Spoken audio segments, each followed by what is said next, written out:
chosen us in him before the foundation of the world, that we should be holy and without blame before him in love, having predestinated us unto the adoption of children by Jesus Christ to himself, according to the good pleasure of his will, to the praise of the glory of his grace, wherein he has made us accepted in the beloved, in whom we have redemption through his blood, the forgiveness of sins according to the riches of his grace, wherein he hath abounded toward us.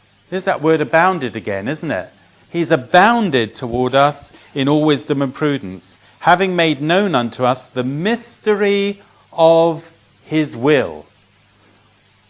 This word this morning is all about knowing God's will. That's what we're on about here this morning. It's knowing God's will. Well, he has made known to us the mystery of his will, according to his good pleasure, which he hath purposed in himself. It's God's good pleasure. It gives God great pleasure to make known to you this morning the mystery of his will.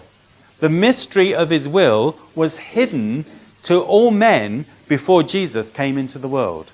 Through the revelation of Jesus, the mystery is no longer a mystery. The truth has been revealed, in other words. Jesus came to reveal the truth. That in the dispensation of the fullness of times he might gather together in one all things in Christ, both which are in heaven and which are on earth, even in him, in whom also we have obtained an inheritance, being predestinated according to the purpose of him who worketh all things after the counsel of his own will. Let me read that again. In whom also we have obtained an inheritance. You this morning have an inheritance.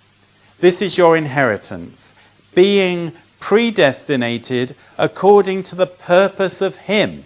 According to God's purpose, you have been predestinated because he works all things. That's everything that happens in your life. God is working all things after the counsel of his own will. It suits him that certain things happen in your life. Sometimes we get frustrated and we start fighting and saying, God, why are you allowing these things to happen to me? You know, what's going on around me now? And we start then thinking, maybe I've displeased him. No, you haven't. You can't displease him. You're covered in the blood. You're his love child. We established that last week. No, it's not that he's displeased or he's trying to teach you a lesson. It's that sometimes he will allow you to go through something so that you know who you are in Christ. That's the reason for it.